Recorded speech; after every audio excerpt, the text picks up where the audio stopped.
فلينظر الإنسان إلى طعامه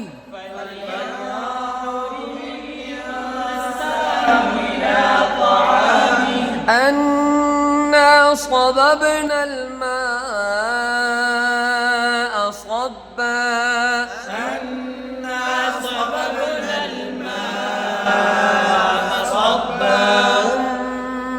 ثم شققنا الأرض شقا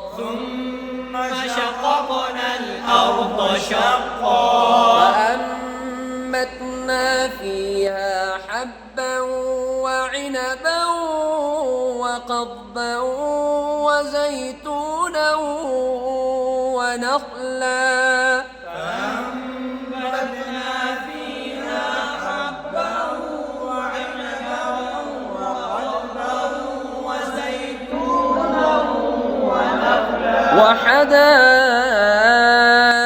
وحدائق غلبا وفاكهة وأبا متاعا لكم ولأنعامكم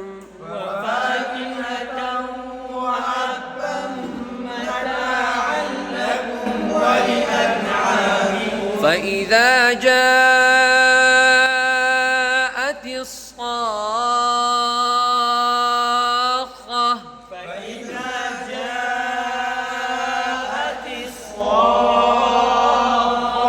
يوم يفر المرء من أخيه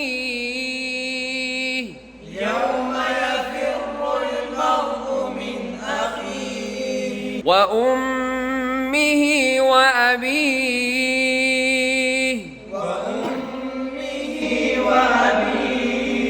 وصاحبته وبنيه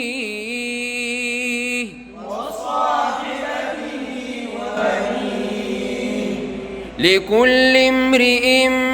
منهم يومئذ شأن يغنيه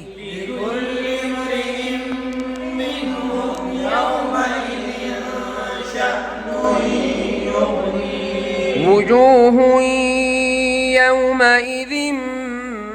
مسفرة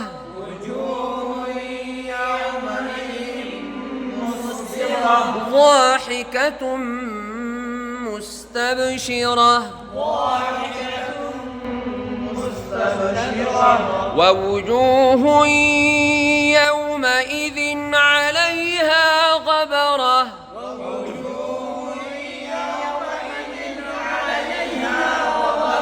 ترهقها قترة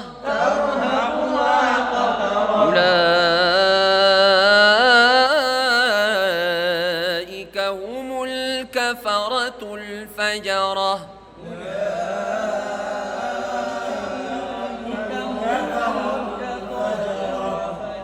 صدق الله العظيم.